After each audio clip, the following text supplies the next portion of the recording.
வணக்கம். நம்ம இந்த வீடியோவில் 2025ஆம் வருடம் கடகராசிக்கு என்ன மாதிரியான பலன்கள் கிடைக்கும் அப்படிங்கிறத பற்றி பார்க்க போகிறோம். இந்த வீடியோவோட கடைசியில் கடகராசி அஷ்டமத்து சனி கடைசி 4 மாதங்கள் உச்ச நிலையில் இருக்குது. இதிலிருந்து பாதிக்காமல் இருக்கிறதுக்கான சில பரிகாரங்களை சொல்லியிருக்கேன். கண்டிப்பாக நீங்கள் வீடியோவை கடைசி வரைக்கும் பாருங்கள். அதுக்கு முன்னாடி ராசி பலனை பார்க்கறதுக்கு முன்னாடி நம்ம சேனலை சப்ஸ்கிரைப் பண்ணுங்கள். அப்படி பக்கத்தில் இருக்க பெல் பட்டனையும் கிளிக் பண்ணுங்கள். அப்படின்னா தான் அடுத்தடுத்து போடக்கூடிய வீடியோக்கள் எளிதில் உங்களை வந்து அடையும். வாங்க நம்ம இப்போ ராசி பலன் எப்படி இருக்கும் அப்படிங்கிறத பார்க்கலாம். கடக ராசிக்கு எல்லாருக்குமே நல்லாவே தெரியும், அஷ்டமத்து சனி நடந்துகிட்ருக்கு. இதோட பாதிப்பு வந்து கிட்டத்தட்ட 95% கடகராசிக்காரர்கள் வந்து கண்டிப்பாக உணர்ந்திருப்பீங்க. இந்த 30 வயதிற்கு உள்ள கடகராசிக்காரர்கள், ஒரு 21 வயதுலேருந்து 30 வயதுக்கு உள்ளே இருக்கிறவங்க, 16 வயதுலேருந்துன்னே சொல்லிடுறேன், கண்டிப்பாக பெரும்பாலான கடகராசிக்காரர்களுக்கு காதல் தோல்வி ஏற்பட்டிருக்கும். அதன் பின்பு பார்த்திங்கன்னா 30லேருந்து ஒரு 50 வயதுக்குள்ளவங்களுக்கு பொருளாதார ரீதியான சில பிரச்சனைகளையும் கடன் தொல்லைகளையும் ஏற்படுத்தியிருக்கும். கணவன் மனைவியிடையே பிரச்சனை ஏற்பட்டு பல பேர் பிரிஞ்சிருப்பீங்க, சில பேர் மனஸ்தாபத்தில் இருப்பீங்க. 50 வயதிற்கு மேலே உள்ளவர்களுக்கு உடல்நலக் குறைபாடை இந்த அஷ்டம சனி கண்டிப்பாக ஏற்படுத்தியிருக்கும். சரி, இந்த 2025ஆம் வருடம் என்னென்ன கிரக பயிற்சிகள் நடக்குதுன்னு பார்த்தீங்கன்னா, சனியானவர் மார்ச் மாதத்தில் உங்களுக்கு 8ஆம் இடத்துலேருந்து 9ஆம் இடத்திற்கு போகிறார். அதன் பின்பு பார்த்தீங்கன்னா குருவானவர் வந்து உங்களுக்கு 12ஆம் இடத்திற்கு வர்றாரு. வேறு ராகு கேதுக்கள் வந்து திரும்பவும் 8ஆம் இடத்திற்கு ராகு பகவான் சஞ்சரிக்கிறார். இதனால் என்ன பலன்கள் நடக்கும் அப்படின்னு கேட்டிங்கன்னா, அஷ்டமத்து சனி உங்களை விட்டு முழுதாக விலக போகுது. ஆனால் இந்த முதல் 4 மாதங்கள் என்ன பலன் இருக்குன்னு கேட்டிங்கன்னா, ஆயில்ய நட்சத்திரத்தை மிகப்பெரிய லெவலில் பாதிக்கும். இப்போ நீங்கள் பார்த்தீங்கன்னா பூச நட்சத்திரத்தையும் ஒரு சிறிய அளவில் பாதிச்சிருக்கீங்க. ஏன்னா வக்கர பயிற்சியாகி சதய நட்சத்திரத்தில் போனார். எனக்கு தெரிஞ்சு ஒரு கும்பராசியில் உள்ள சில சதய நட்சத்திரக்காரர்களை வந்து பாதித்தார். அதே மாதிரி பார்த்தீங்கன்னா இங்கே ஆயில்யத்தில் பூசத்தை சில பிரச்சனைகளை ஏற்படுத்தியிருப்பார். ஆனால் ஆயில்யம் தான் பெரும்பாலும் 2024ஆம் வருடம் வந்து பாதிக்கப்பட்டிருக்கு. இந்த அஷ்டம் சனியோட முடிவு மார்ச் மாதம் வரைக்கும் ஆயில்யத்துக்கு சில பல பாதிப்புகள் கண்டிப்பாக இருக்கும், மன அழுத்தங்கள் இருக்கும், அதில் எந்தவித மாற்றமும் இல்லை. ஆனால் மார்ச் மாதத்திலிருந்து உங்களோட பாதிப்புகள் எல்லாமே படிப்படியாக விலக ஆரம்பிக்கும். 8ஆம் இடத்துல ராகு வருதே, அதனால் எதுவும் பாதிப்பு வருமா அப்படின்னு கேட்டிங்கன்னா கண்டிப்பாக கிடையாது. ஏன் அப்படின்னு கேட்டிங்கன்னா 12ஆம் இடத்துல சஞ்சரிக்க போகிற குரு பகவான் 8ஆம் இடத்த ராகுவை பார்த்து உங்களுக்கு அந்த ராகு அதிர்ஷ்ட ராகுவாக செயல்படும். திடீர் பண வரவு, அதிர்ஷ்டம் போன்ற விஷயங்கள்லாம் வந்து கண்டிப்பாக செயல்படும்.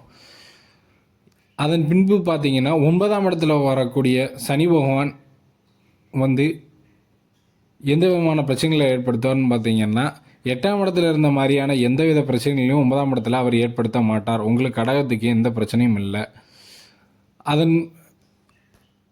சரி, இந்த கடகராசிக்கு அஷ்டம சனி நடக்கையில் சில பேர் வந்து பண இழப்பு ஏற்பட்டிருக்கும், சில பேர் காதலில் தோற்றுருப்பீங்க, சில பேருக்கு வந்து மன வாழ்க்கையில் பிரச்சனைகள் ஏற்பட்டிருக்கும். இதெல்லாம் எப்படி சரியாகுமா ஆகாதான்னு கேட்டால் கண்டிப்பாக சரியாகும்.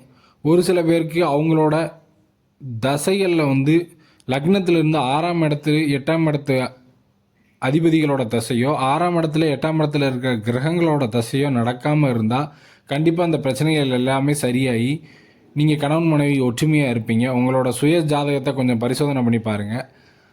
அதன் பின்பு பார்த்தீங்கன்னா மற்ற குரு பயிற்சி இது எல்லாமே உங்களுக்கு சாதகமாக இருக்குது. ராகு பகவானை பார்க்கின்ற குருவால் மிகுந்த அதிர்ஷ்டங்கள் ஏற்படும் அப்படிங்கிறதுல எந்தவித மாற்றமும் இல்லை. ஆனால் அதில் எல்லாமே மார்ச் மாதத்திற்கு பின்பு தான். சரிங்க, இந்த அஷ்டமத்து சனியால் ஏற்பட்ட பாதிப்புகள்லேருந்து வெளிவரதுக்கான பரிகாரங்கள் என்ன அப்படின்னு கேட்டிங்கன்னா, ஆரோக்கிய குறைபாடோ பொருளாதார ரீதியான பிரச்சனையோ காதல் பிரச்சனையோ உங்களுக்கு எல்லாத்துக்குமே ஒரே பரிகாரம் தாங்க.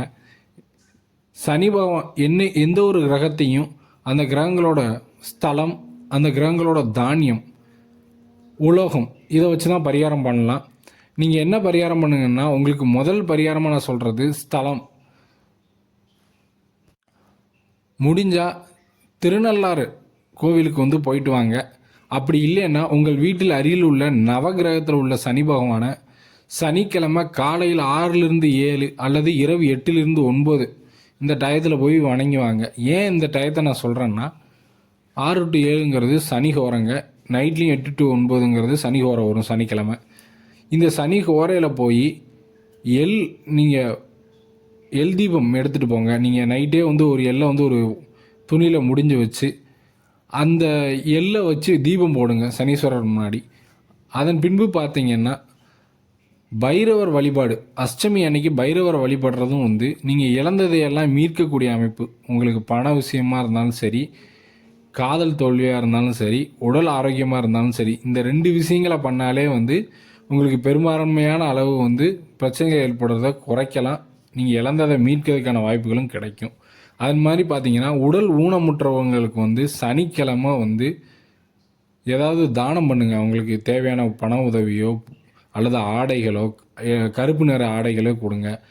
எள் சாதத்தை வந்து பிரசாதமாக கொடுங்க. சிவன் கோவிலில் சனீஸ்வர பகவானுக்கு எள் சாதம் படைச்சி அதை வந்து பிரசாதமாக கொடுக்கலாம். இது மாதிரியான பரிகாரங்களை பண்ணையில் உங்களுக்கு முழுமையான தீர்வு கிடைக்கும். கண்டிப்பாக நீங்கள் இழந்ததை எல்லாமே மீட்கக்கூடிய அமைப்பு வந்து உங்களுக்கு கிடைக்கும். நீங்கள் சனி பகவானை வழிபடுறதுக்கு முன்னாடி கண்டிப்பாக சிவபெருமான் பார்வதியும் வழிபடணும். விநாயகரை முதல்ல வழிபட்டு சிவபெருமான் பார்வதியை வழிபட்டு அதன் பின்பு கடைசியாக தான் நவகிரகத்தில் உள்ள சனி பகவானை வழிபடணும். டைரெக்டாக போய் நவகிரகத்தில் வழிபட்டு வராதிங்க, பலன் கிடைக்காது. சிவனை வழிபட்டு அதன் பின்பு தான் வந்து இந்த பரிகாரங்கள்லாம் பண்ணணும். கடகராசிக்கு மார்ச் மாதத்திற்கு பின்பு மிகவும் அதிர்ஷ்டங்கள் ஏற்படக்கூடிய அமைப்பு. எல்லா பிரச்சனையும் கண்டிப்பாக தீர்ந்து போகும். மிகப்பெரிய பிரச்சனைகள் எதுவுமே இருக்காது. மன அழுத்தங்கள் குறையும் அப்படிங்கிறது தான் உண்மை. இந்த 2.5 வருடங்களில் காதல் தோல்வி ஏற்பட்ட கடகராசிக்காரர்கள், பொருளாதார ரீதியாக பிரச்சனைகள் ஏற்பட்டவங்க எல்லாருமே என்னென்ன நட்சத்திரம், என்னென்ன பிரச்சனைகள் ஏற்பட்டதுங்கிற கமெண்டில் சொல்லுங்கள் முடிஞ்சால். இது மாதிரி நம்ம அடுத்த வீடியோவில் சந்திக்கலாம். நன்றி, வணக்கம்.